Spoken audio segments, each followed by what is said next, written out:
Hey, happy Sunday, everybody. It's so great to see Valentine's name come up in the YouTube chat. Valentine, I hope you and your family are doing okay. Hello, David. Hello, Richard Betts. Michael Landon is here. Adam Taylor. Nick Smith, Randy McEntee, Jeff Kyle, my old friend in Austin. How's it going, Austin? It's about to rain, I think, here in the Hudson Valley, near abouts where Austin and I live, and that's actually okay because we're inside. It might be cold outside, but it's warm in here, and that's not just because of the love I feel from the Logik community. It's because I have too many computers in this little room. I'm very excited about today's show. We're gonna have the latest from Boris FX. I absolutely love when Boris FX is on. I learned so much about the tools that I already have and the things I didn't know that I had, or the things I didn't know I could do with the tools that I had. It's a wonderful thing. Hello, Gavin. BJ is here. Miriam, how are you? Steve Swike. The lovely and talented Josh Lawrence is here. And Sinan. Oh, what a great representation from the community. All right, friends. Very excited about this. Chadi, how are you? Logik Live number 85. We're already talking about what to do for Logik Live 100. It's going to be a big party at Randy's house. And you're all invited. Hey everybody, my name is Andy. Welcome to Logik Live number 85, the latest from Boris FX. Let's get right into it, shall we? This episode of Logik Live is brought to you by Synesys.io, solutions development, integration, and support, supporting Flame artists since 1997, and AJA, together with Flame since 2006.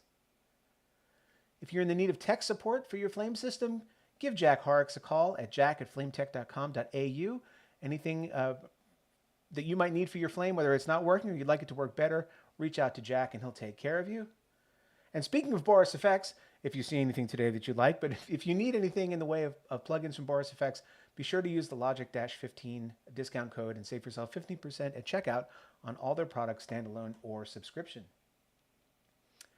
And let's give a plug to the Logik merch store. If you want to look your best while you're doing your best, go grab something from the Logik merch store. You can get it by going to logik.tv and clicking on merch. I don't know how many of you were on Discord yesterday, but our friend Randy McEntee installed a new fisheye lens on his webcam, and he shared the images with us, which he should know, but this point in his career is not the best and safest idea. But we did want to congratulate Randy on this new webcam, and I wanted to take this opportunity to do something good with Randy's new addition to his home system. And so we've gone ahead here at Logik and designed a Randy's Fisheye Mug for Charity commemorative limited edition coffee mug. You can get it at the Logik merch store. It has Randy's picture on the front and Logik.tv on the back, or vice versa, because it's a mug. You can decide which side is front and which side is back on your own. But all the proceeds from this are going to be donated to Girls Who Code, which is a fantastic organization helping to create the next generation of software engineers. So I want to thank you, Randy. Congratulations. And anybody who'd like to do something for the community and for Girls Who Code, just pick up a mug and we'll take care of the rest. Want to give a shout out to I'm going to hear about this. Right after the show, I'll be taking down all pictures of myself from the internet.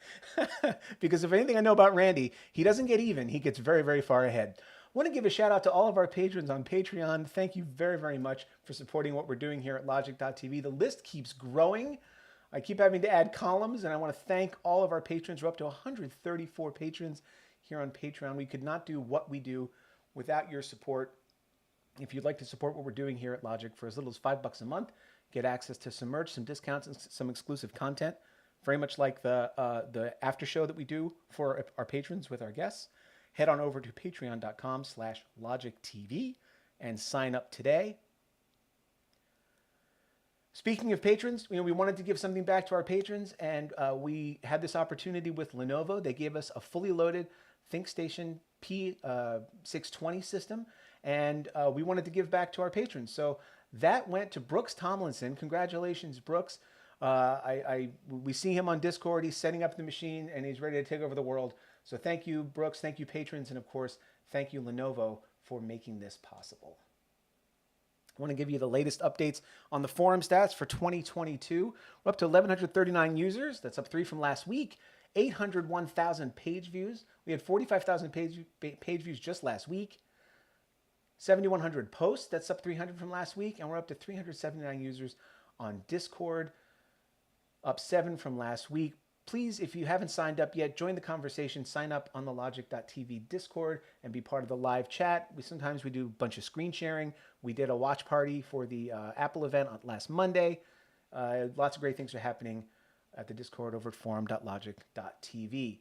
Just a reminder, we have released 3 new Logik Academy classes for 2022. The first was a beauty techniques in Flame that I put together that covers topics like blemish removal, cleaning up blotchy areas, red eyes, eye bags, texture, color balancing, and all done under the umbrella of working as efficiently as possible, because I'm sure everybody will agree the resolutions are getting higher, the frame counts are getting longer, but we're not getting any more time. So this is a great little thing I put together here, and I hope you enjoy it. Randy put together 2 videos or 2 Logik Academy courses, one on the machine learning time warp tool that was gifted to the community by Andrei Toloshny. Randy goes over how to install it on Mac and Linux and all the different features available. And Randy also went through setting up PyBox on your Flame system. This allows you to connect Flame to external applications, in this case Nuke, and you essentially have all of Nuke as a plugin in Batch and Flame. So thank you, Randy, for setting up that. We have added those to our list of the existing Logik Academy installments. There's the Connected Conform and Image Node courses from Jeff Kyle. And then Randy also did Intro to NDI, and everyone's favorite, it saved me many times already, 8-Minute Aces. These are available for free at Logik.tv or at youtube.com/LogikTV. And thank you to Autodesk for sponsoring Logik Academy. Speaking of content from Autodesk, the latest from the Flame Learning channel is module number 8, or part 8, from Grant Kay's incredible series for beginners in Flame. So definitely, if you know anybody who's just getting into Flame, point them over to the Flame Learning channel. Thank you, Grant, for putting all of this amazing content together, all this fundamentals content. And just want to remind everybody that Flame 2023.0.1 was released a couple of weeks ago. It fixes a bug in the new animation channels, which are an amazing new set of features for Flame 2023. So definitely download that if you have not already. Okay, let me switch back to me. And Flame artists around the world swear by Boris FX products. I use them pretty much every day, and I love it when the Boris FX team comes on Logik Live. My guests this week are Ben Brownlee, Director of Production and Learning at Boris FX, and Marco Paolini, Product Designer for Silhouette. We're going to look at the new features in Silhouette, Mocha Pro, and Sapphire, and see how Silhouette is becoming a hub for all of the Boris FX tools. But before I bring on Ben and Marco, here's a video preview of what we're going to cover today. For over 15 years, leading rotoscoping and paint software, Silhouette, has played a major role in Hollywood's biggest films and television shows. Now Boris FX introduces Silhouette 2022, a milestone release bringing full-blown compositing features and a staggering amount of new effects filters. Silhouette 2022 is simply packed with new features for visual effects compositing with over 400 nodes. Top Boris FX plugins Sapphire, Mocha Pro, and select Continuum filters are included to make one integrated node-based compositing package. Silhouette delivers unbeatable value to professional VFX artists. By providing the best tools for roto, paint and compositing in a single color-managed environment, Silhouette 2022 brings new workflows for finishing final shots. Silhouette now comes with Sapphire, the award-winning collection of effect filters. Over 270 new nodes containing the industry's favourite lens flares, glows and blurs, plus new effects like Ultra Glow and Ultra Zap. Sapphire is the go-to package for film and television work. And with Sapphire nodes integrated into the roto prep stage, an effects artist can now work on assets in context to the final stylized shot. Academy Award-winning Mocha Pro is now a standard feature in Silhouette 2022, bringing an improved bridge between Mocha and Silhouette tasks. Work with Mocha Pro directly inside Silhouette for advanced planar tracking, image stabilization, and power mesh tracking. Then take advantage of the data without leaving your Silhouette interface. Generate track and shape data from the new node actions. Or leverage Mocha's data through the new data port into compatible nodes. Add the new Power Mesh Warp node for organic mesh-tracked objects. This reverse warp stabilized view brings streamlined workflows for tricky paint, cleanup, patches, and inserts. The new surface tracking interface adds Mocha-like precision to the Silhouette tracker for greater usability, especially when combined with the updated DoD. Link the surface to crop the viewer for fast composite previews. Particle Illusion allows for realistic particle simulations directly inside Silhouette. Complete with a massive preset library, 3D emitters, and fluid dynamics, Particle Illusion allows for environmental effects like dust, smoke, and fire, or even graphical elements, including head-up displays. Particle Illusion is just one of a curated selection of effect nodes from the renowned Boris FX Continuum package. Other notable effects include Magic Sharp, Beauty Studio, and Video Glitch. Silhouette 2022 builds on its paint and rotoscoping reputation with focus tools developed for the industry's most demanding artists. The new In-Paint node can intelligently remove unwanted pixels using data from the surrounding image. Remove objects and clean up areas without the need for manual paint. In-Paint is driven by the familiar Silhouette Roto and tracking tools. It features fine parameter controls and even lets you bring back data using an external data separation input. Use this node for beauty, cleanup, and object and wire removal. Under the hood, Silhouette 2022 has been updated with features to improve performance and color management. Apple's M1 is now supported natively to give speed boosts on the newest Mac silicon hardware. And Silhouette has been updated to Open Color I/O v2 for better color management, offering GPU rendering and improved ACES support for color managed workflows. Silhouette 2022 is a feature-rich compositing system, available as a standalone application or as a multi-host plugin supporting Adobe and OFX hosts. Find out for yourself why it's the go-to tool for VFX professionals. For full technical information, to learn about our flexible licensing options, or to download a free trial, head over to borisfx.com.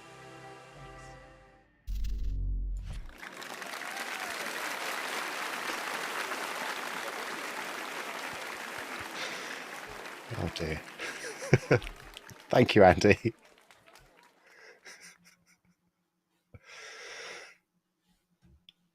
Oh, I can't Andy, I hear think you. you're Is muted. that... You know what? I knew that was going to happen. I muted myself. It was so good, that though. I would... Thank you. Thank you. I should just play more sound effects and then I wouldn't have to worry about it. That's right. Welcome, Ben. Welcome back, Marco. And we're really excited to see what you guys have to show. Should we dive right in? Yeah, let's do it. Let's do it. I should be up and running, so let's go for it. See your screen. Here we go. Yeah, cool. So, like, I think it's actually nice to start with that video, not just because it sort of explains a lot of stuff in a very short amount of time, but it kind of like sets a lot of focus to what I think is, you know, probably the strongest thing about Silhouette 2022, which is like just how much it's grown even in the last couple of years. You know, because I know Marco's obviously got a different history to it, but I started with Silhouette just as a user back version I don't know, version 3, version 4, where it was literally just paint and roto. And just seeing how it's grown now into this much more fully featured sort of compositing system has been just a joy to watch. So, one of the sort of thought processes behind it was being able to sort of short circuit some of the workflows so that people could not just do the paint and roto and silhouette and then have to send it out somewhere else, but maybe do a little bit more with it, or see how it's working in an overall comp, even if you're just doing a sort of slap comp to see what's happening. So sort of supporting that, the fact that Silhouette 2022 now comes not just with Mocha Pro built directly into it, which is what we've had here, but it also comes with the full Sapphire suite. So if you're working with Boris FX Sapphire, you'll know just what some of these effects can be doing for you. And now they all come as part of the Silhouette license inside Silhouette standalone.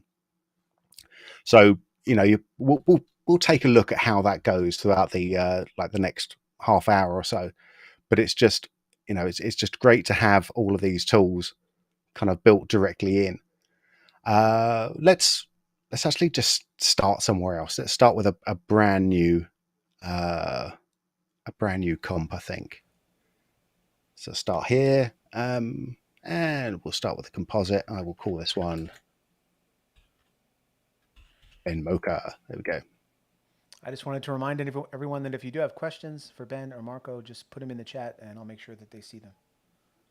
Absolutely. Yeah. Like keep the questions coming. I'll get to as many in this session as possible. So that'd be good.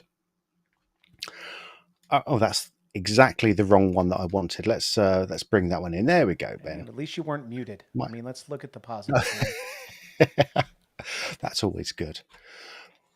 All right. So yeah, like Mocha Pro has been available as a sort of option, a sort of paid option for Silhouette for quite a few versions now, and it's been in like the Mocha Tracker has been integrated into Silhouette's tools for many years.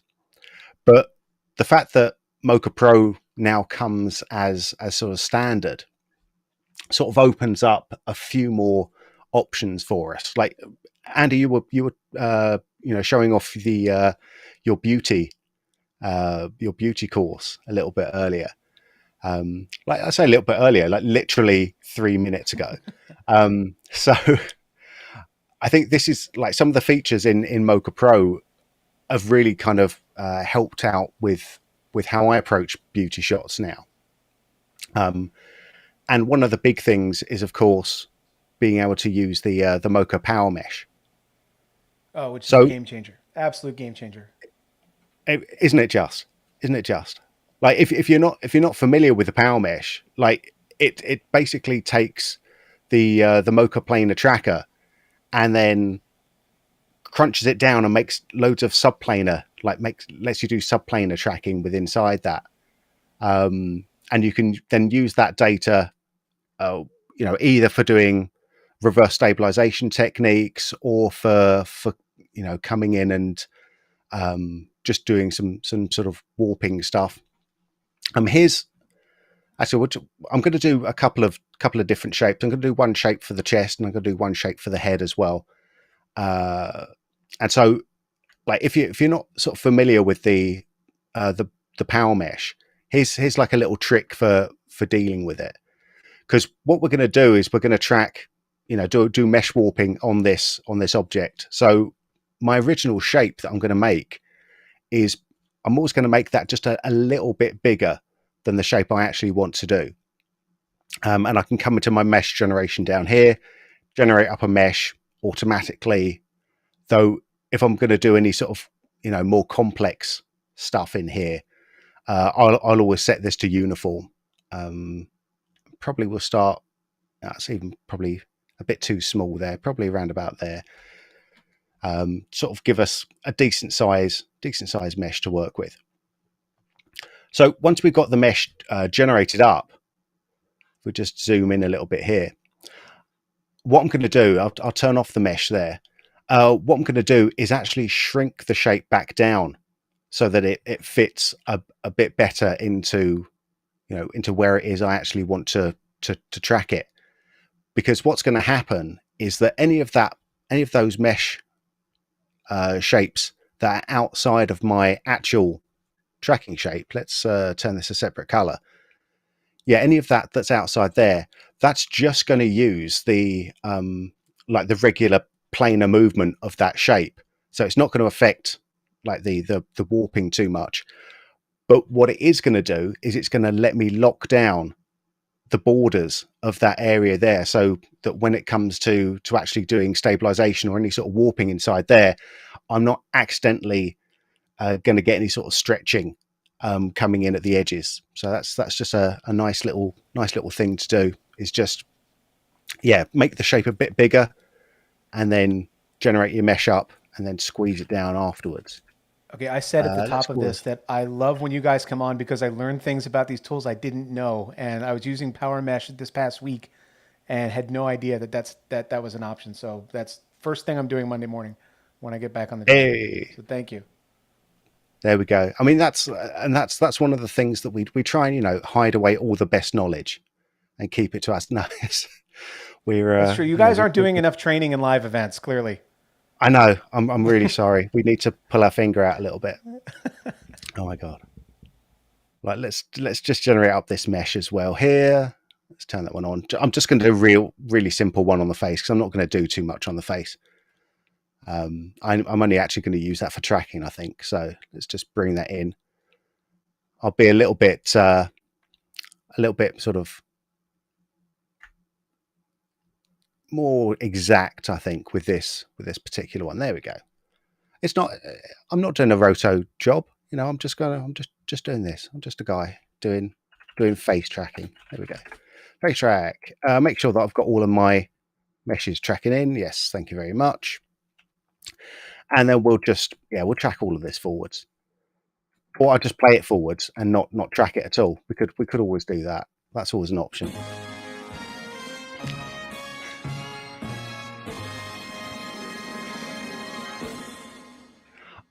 I almost feel like I deserve that, and yet it still hurts. It still hurts. It's the bruises on the inside that never heal. I know. That's the worst one. All right, let's just track that through. So yeah, what you'll probably see, or hopefully see, as it's tracking in, it's warping along, but it's also warping the spline along with it as well. So when I'm trying to do some sort of quick roto stuff, it's actually quite nice to use the mesh warping or the mesh tracking inside Mocha with that little spline warp. I've had some really, really cool like jobs done, or shots done with it, where I've like basically set up this one complex shot, just set the mesh tracking to go with the warp spline, hit track and track forwards, fully expecting to have to go in and do quite a bit of manual adjustment afterwards. And it's just handled it all for me really, really nicely. Sort of all those little twists and turns that planar tracking just can't handle. Like the mesh just does it really nicely for me. But that's kind of cool. So let's not going to make too much of a meal out of this one. It's you can see it's meshing and warping and doing the mesh warp. So that's looking pretty good. All right, there's like lots of other new stuff that's happened in Mocha 2022.5, some of which we'll talk about in a little bit. But one of the things that I like to sort of say about the 0.5 releases is that it's always a good time to bring in little usability things that people have been asking about for ages. So if you use a mouse, like being able to just do mouse scrolling, just to scroll in and out of the viewer, People have been asking for that for about 75 years, and it's now in there. So Quality it's of the life little improvements, things. man. It's the little things. It's the little absolutely. things, yeah. All right, let's come out of Mocha for a moment. We'll come back in a sec. All right. So here's something that is actually really, quite a big change. It's the fact that Silhouette has now expanded this little data port and how we can use this data port. So, previously, if you wanted to get data out of Mocha, you would be, copying and pasting, many different shapes out of the, out of the Mocha Pro interface and bringing those into whatever node you were going to use them in. We don't have to do that anymore. There's actually different ways of bringing data out of Mocha now that we didn't have before. And one of them is this data port. So if I wanted to come in, actually, let's do a power mesh warp. I'm going to bring the power mesh warp in here, slot that in. I can now plug my data into here. I can choose what mesh I want to use. Either I want to use the body mesh or the face track. Let's use that one. We will unwarp this. We use normal precision just so we can see what's going on.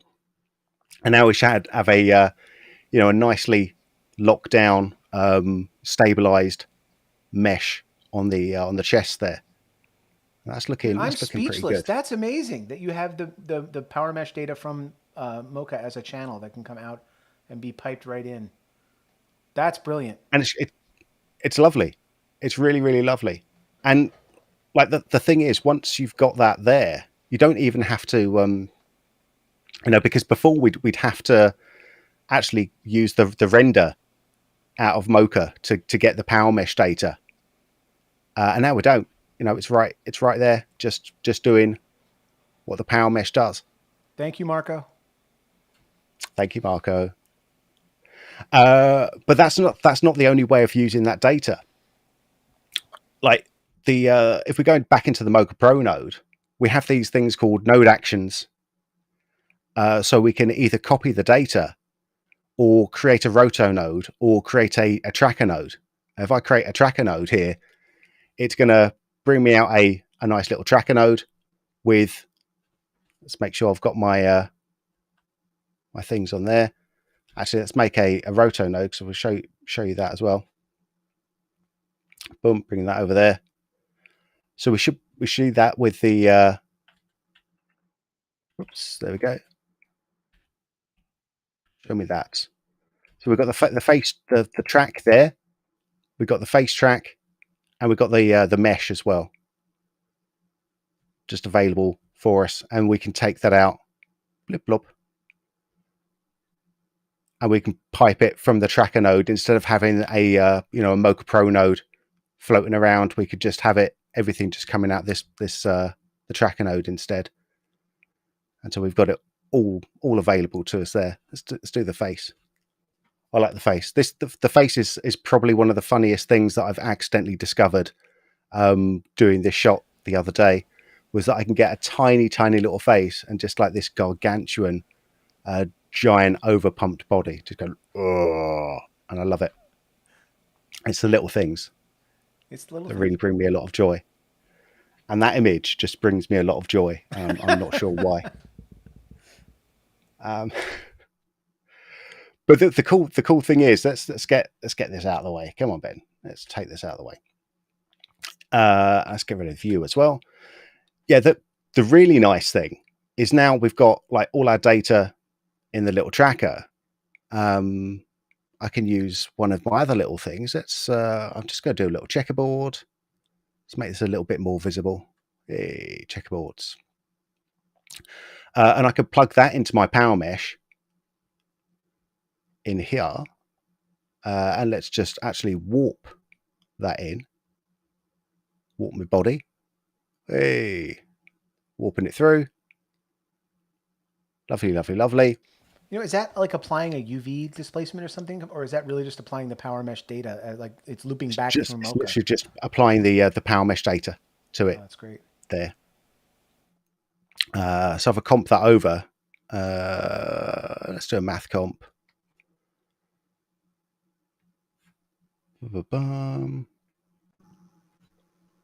While Ben's setting that up, the essentially the power mesh.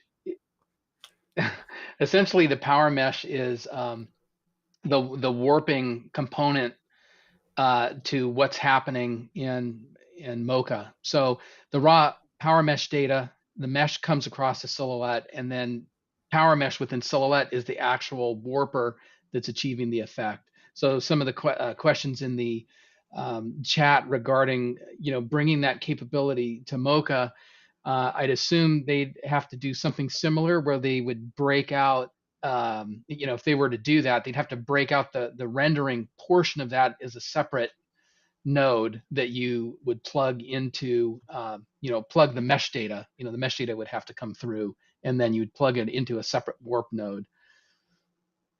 And the other thing to mention is these data ports. The data port inputs have been extended to every node within Silhouette that has the ability to apply tracking data. So any XY position type parameter will have that input, and you can then pipe Mocha directly into that data input, or a roto node that has tracking data, and this includes all the Sapphire nodes as well. So it's very flexible. That's so basically anything that has the little yellow input there now can take in the tracking data. That's excellent. Bravo. And Jeff, please continue breathing. Don't hold your breath is the answer. We need you. Cool. All right, I'm just going to make this a little bit neater because I do like neatness. There we go. It's another little quality of life thing. I think came in last version, if I'm not mistaken, or was it maybe a couple of versions ago? I was just like being able to do the little dot nodes that everyone loves. There we go. Do like a good dot node. Alrighty, let's come out of that. Let's move a little bit further onwards, because I know time is always ticking. Let's have a little look at this one. Yeah, this is like something that's been like it's been really important for us, is because the Boris FX suite of products has sort of grown like so much in the last few years. Starting off just with the sort of the core Boris tools, of which only sort of Continuum is left. Then adding in Mocha, then adding in Sapphire and Silhouette, and the tools that came with that. One of the things that's always been very valuable is to try to sort of get those all talking together. And there's sort of a I call it the cross-pollination of ideas. So where one software is doing something in a very clever, intelligent way, you want to try and make it so that everything works in that same intelligent way.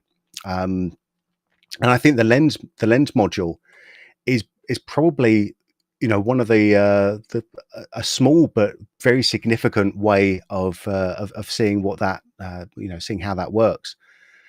If I come into Warp, I've got a lens correction tool in Silhouette, and this is like a standard Silhouette tool, but it's basically using the Mocha Pro lens module technology sort of under the hood to do the correction.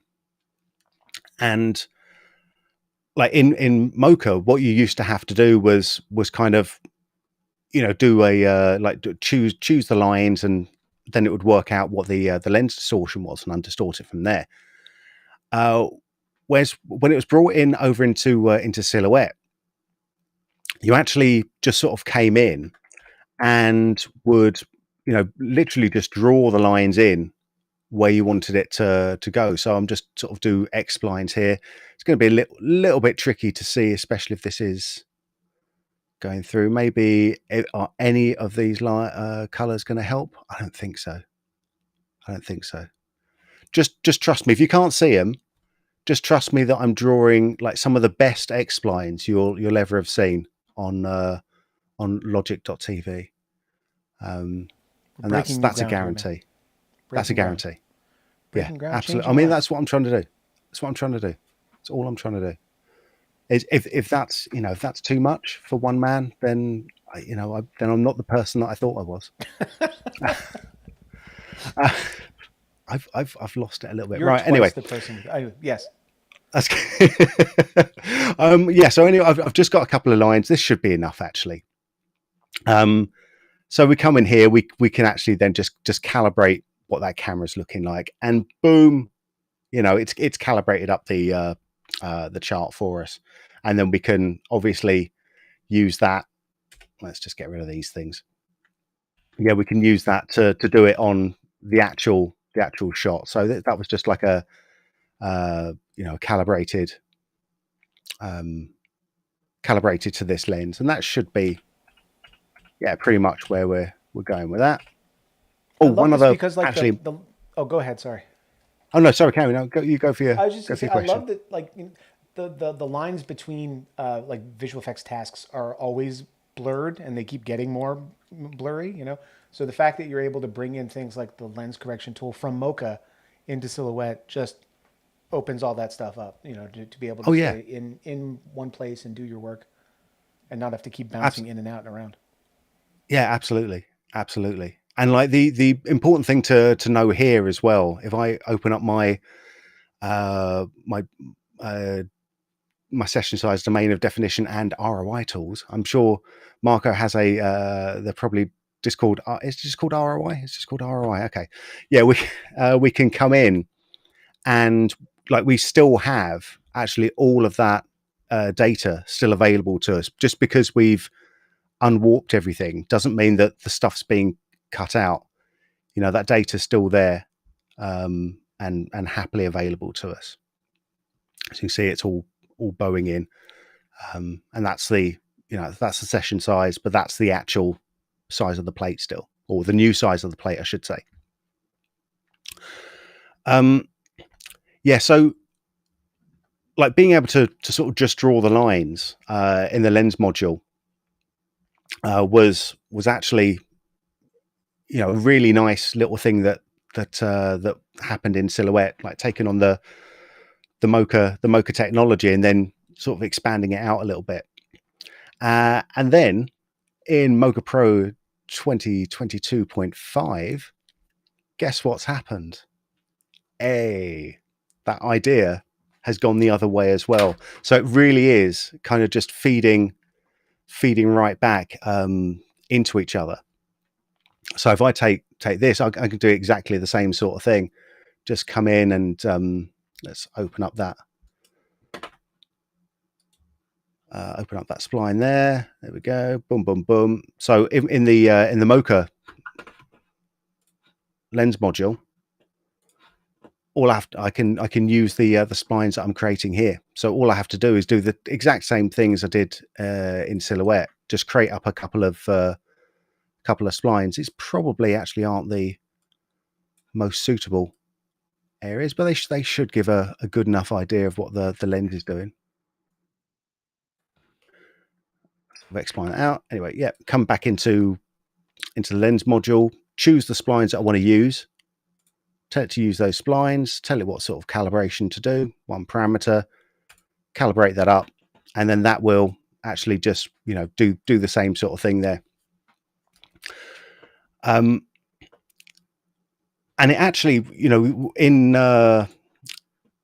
Mocha, you can save out your lens data as well, sort of just export it out, either take it out as a distortion map clip, Mocha lens for After Effects if you're using After Effects, or Mocha XML lens data. So if you build up like a library of lenses that you're using on a particular shoot or a particular project, you only have to do this once. And generally speaking, with the like with calibration charts, you can knock this out really quite easily. And because Mocha and Silhouette are using the same modules, like these values are going to be the same, regardless whether you're working with the Mocha data or with the lens correction data. Like they're both going to give you the same look if you pump in the same values between the two. Cool. So that's kind of nice. I like that one. It's a sort of it's kind of little thing, but it's actually, you know, it's quite an important little one. I think, you know, to sort of speed through something that is important, but probably not the most fun part of you know, of any particular job. I never hear anyone just go, "Oh yes, we want more complex, you know, lens calibration. Can I spend much more time doing this job, please?" It's usually not the first thing people ask for. I think the time is kind of getting away from me a little bit, so I'm going to just move on to the final little thing. I think I didn't want to go there, but no, let's go here first. Ben, while you're setting that up, I'll just answer a quick question here about keyboard shortcuts. Appendix B in the user guide lists all the different keyboard shortcuts, and from release to release, there's a what's new document available through the help menu, which also will show anything that's been changed or added since the last release, but that appendix will be where you want to go. And we also have plans in the future to make keyboard shortcuts more easily customizable. Currently, you have to edit a text file, a script. So that's planned to be made much more user-friendly. And the other question was about, I hope every main effect feature will still be available as an OFX node. I just wanted to mention quickly that for the most part, that is true, but only Mocha Pro is really the only OFX plugin which will run when Silhouette's running as a plugin, say within Flame or within Nuke. Particle Illusion and Sapphire are not included for technical reasons and also for marketing sales reasons, but more for technical reasons, because Silhouette's an OFX host, but when Silhouette's running as an OFX plugin, and then you try and run other OFX plugins, there's all kinds of conflicts with Qt, which is what we use for our user interface. So at the moment, when running as a plugin, Silhouette only supports Mocha Pro. Otherwise, everything else is the same to the standalone. Gotcha. Yeah. We had one more question about the lens distortion stuff before we jump into this. That was from Gavin. He was wondering, can an actual shot lens grid be used to determine the lens distortion? Yes. And which would be more absolutely accurate, using the lens grid or using, I guess, one of the plates? Yeah, absolutely. I mean, and that's like there's a lot of the times where like shots literally won't be suitable at all for regular, just finding out, because there won't be any straight lines within the shot, which is why you can use a calibration chart, which I've got here. This is a very rinky-dink one, but yeah, you get this calibrated up, and then you can use that across your shots, and you can use it to not lens distortion, lens correction. There we go. Yeah, and you can use it to either understort or redistort as well. So cool. Do all of your stuff on the undistorted plates, and then redistort at the end, just as a normal distortion workflow would work.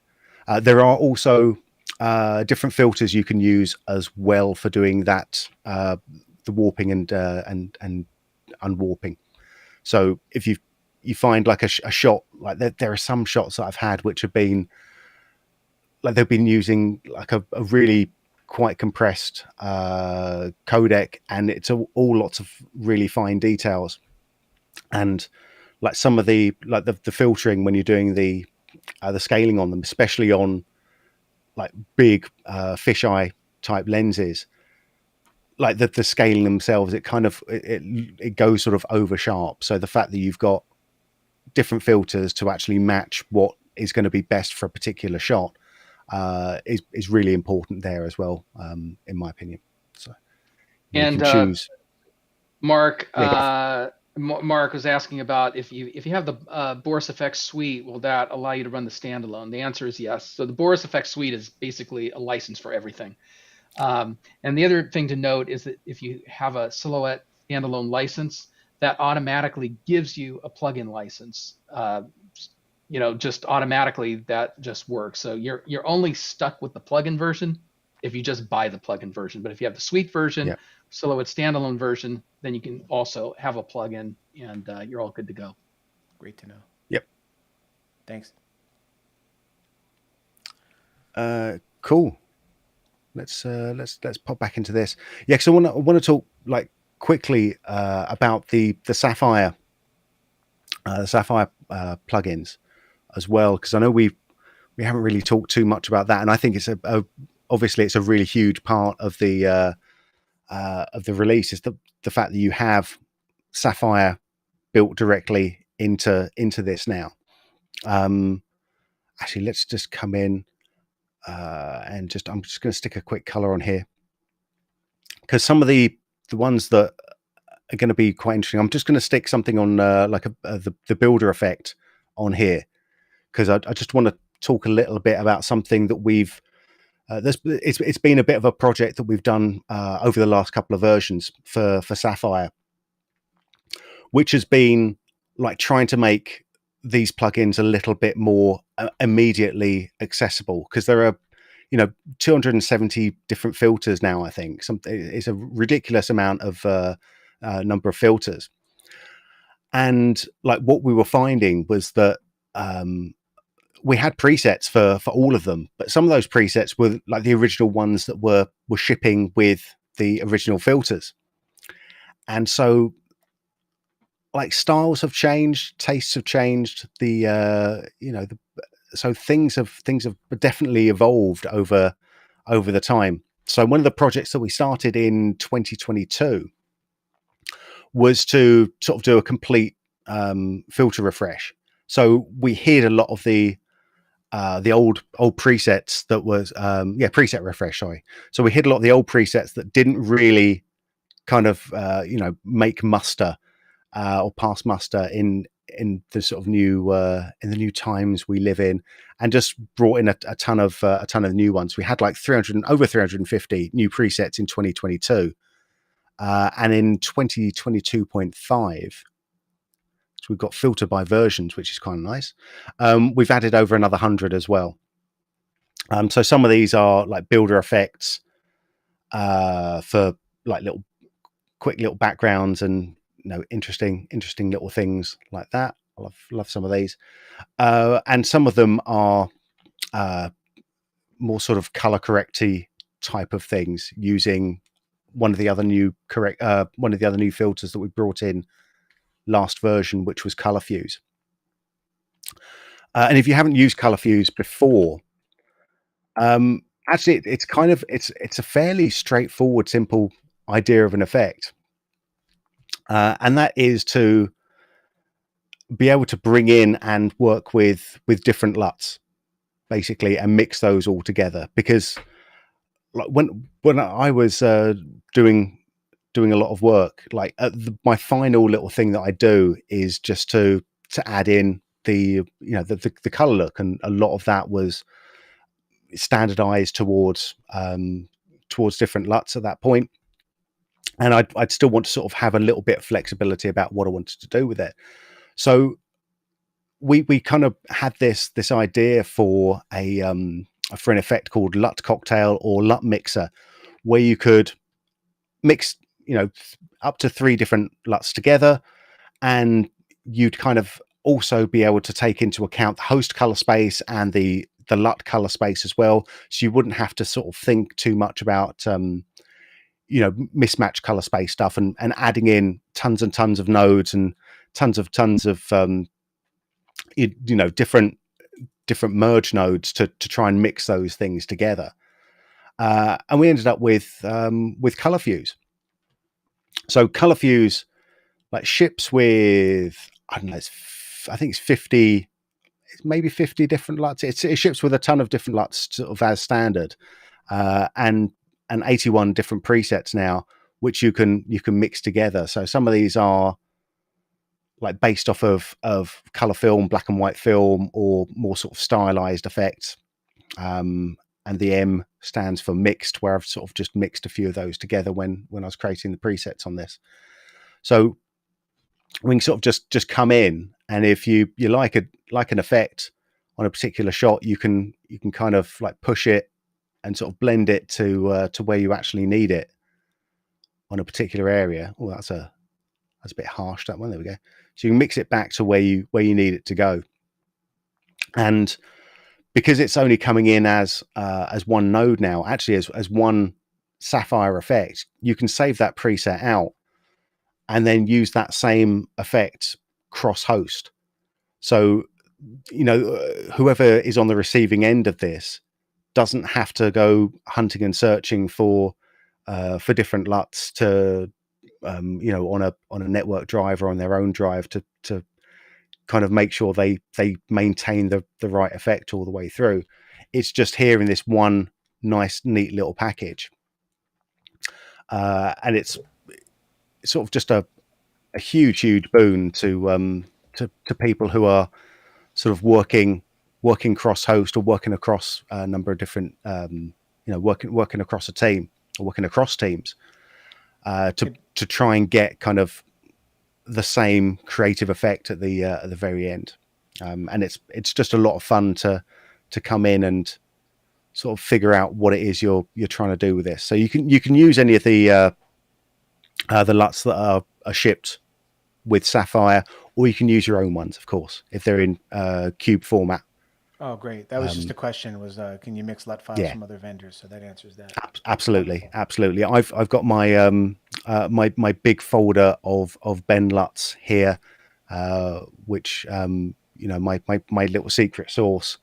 We all have one, and so they'll be mixed in a little bit as we go through. So yeah, it's just a nice way of sort of bringing stuff together in one easy little place.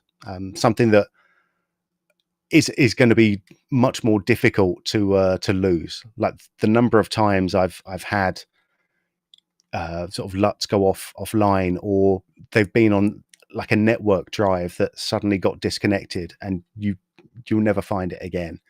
Especially on archive projects.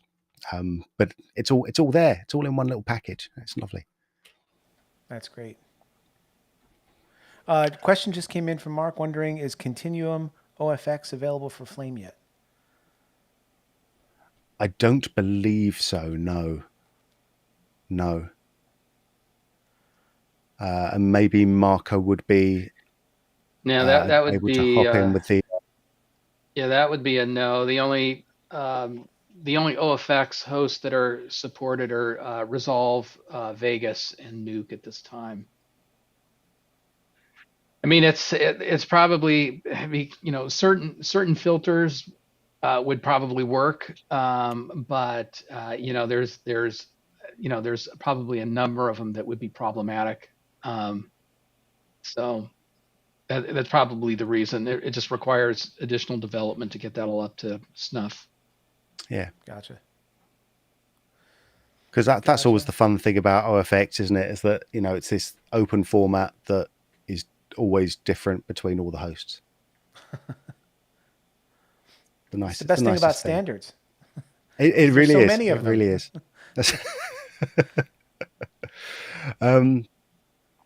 Yeah, cool. So I mean, I could talk for a lot longer about all of this stuff. I mean, I'm just playing around with Ultra Glow here, mm-hmm. which is definitely one of my favorite effects from the past couple of releases. So it's just it's the Sapphire Glow kicked up into 2022. So it's great. It's like everything that you would have added to the regular Glow, either upstream or downstream, you now have all in one package. It's wonderful. That's it. That's it. And like one of the things that we sort of snuck in and didn't actually tell anyone about because we like to keep secrets. Is the fact that we've added different texture ways of doing like highlights and like edges as well work slightly differently than they did before. So anything with alpha, or if you're trying to like pick up the edges of an image, you've got a lot more control over those than you did previously. So yeah, I mean that's actually quite fun. And there was just oh, sorry. No, you think you after crack 2.5 on. years I would have the timing of this down. No, you crack on. There was also a big push for speed improvements under the hood with Yes. Sapphire in this release, right? Oh yeah, no, actually that's a really big thing. I mean that's been a project that we started. I mean it's been an ongoing project for the last couple of years because like one of Brian Fox is the product manager for Sapphire, and one of the things that he's written on his on the developer whip is it can never be too fast. So if anyone says, should we take a bit of time to make this faster, out comes the developer whip, and Brian will give them a couple of lashes, just to remind people of what the idea behind the product actually is. Mm-hmm. So so there was like a lot of speed improvements for After Effects users, the multi-frame rendering, all of that sort of stuff, and for Apple users with the M1 hardware. And in this release, like there was a lot of work that was put in to support multi-GPU on Resolve, and as part of that work, we've actually made Sapphire faster, not just for people working on Resolve, but for everyone. Like, and not just people working with multiple GPUs, like actually literally everyone who's working on with Sapphire actually gets to have some of these faster speeds. And I believe there's like lots of speed tests that we ran, and the results of those are up on the Boris FX website. So we've got like separate spaces for Windows, Mac, and Linux, and the systems that were tested on, and the speed changes of the individual filters that came through. But like one of the surprising things for me, which probably shouldn't have been surprising, but what actually happened was the more that you loaded up like real world projects with multiple Sapphire effects, the bigger the speed improvements were. That's great. In a lot of the cases. So that was like, oh, okay, that's nice. And there was like a few of these tests we had to run like several times because we just couldn't believe some of the numbers were actually correct. It was like, really? It's like, oh, okay, that's nice. That's great. So yeah, so there's huge kudos have to go out to the Sapphire development team on that one, just for all of the work that they did, just sort of figuring out how to go back into the tools and just get them running even faster. That's great.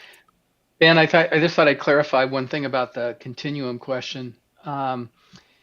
The future for Continuum in Silhouette is native support, and in this last release, I think 10 or 11 or so older Continuum filters were brought forward to the new architecture which Silhouette uses, which adds GPU acceleration.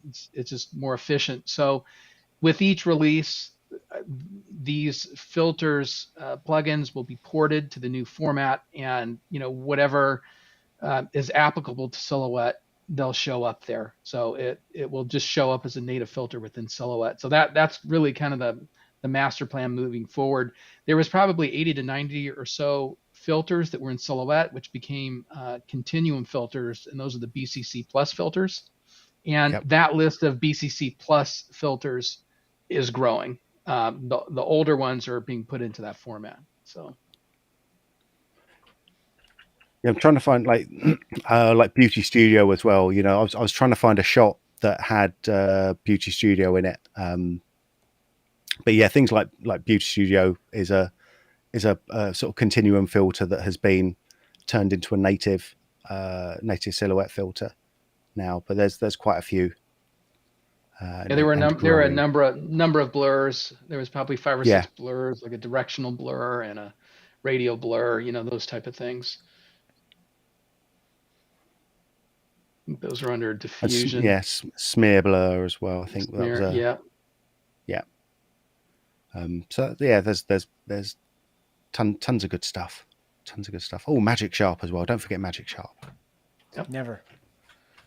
This is great, guys. Thank you. You know, I can say as a flame artist, and I'm sure this is true for anybody who uses a host application, you know, it's like your first instinct is to say, well, why would I need some other tool to do roto? I have roto built in. Or why would I need something to do paint? I had paint built in. And that's how I felt for the longest time until I started using Mocha and Silhouette. And then it's like, how did I ever live without these? You know, it's like, why did I kill myself for all these years? You know, when I had this sitting there waiting for me to use it. And then the more you use it, you see the integration, having Mocha built in even into Sapphire to track where effects happen and everything is just, it's a game changer.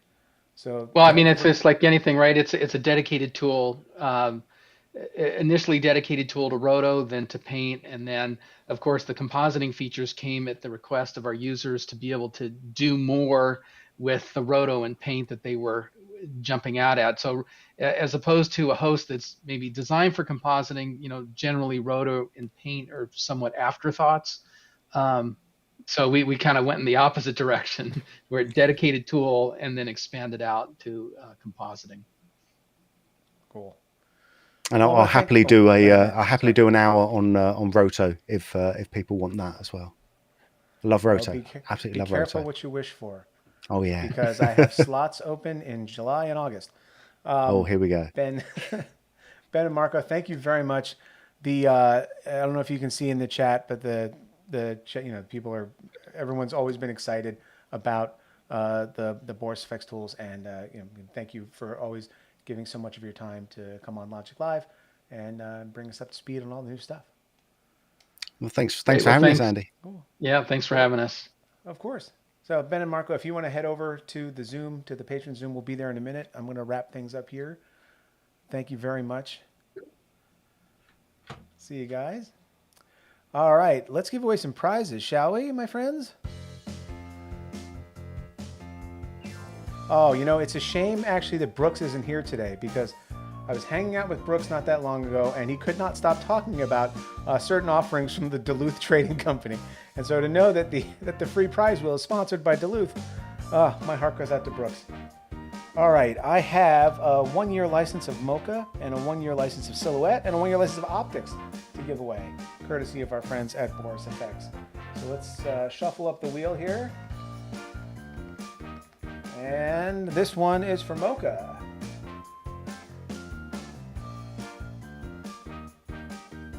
Hardave! Congratulations, Hardave! All right.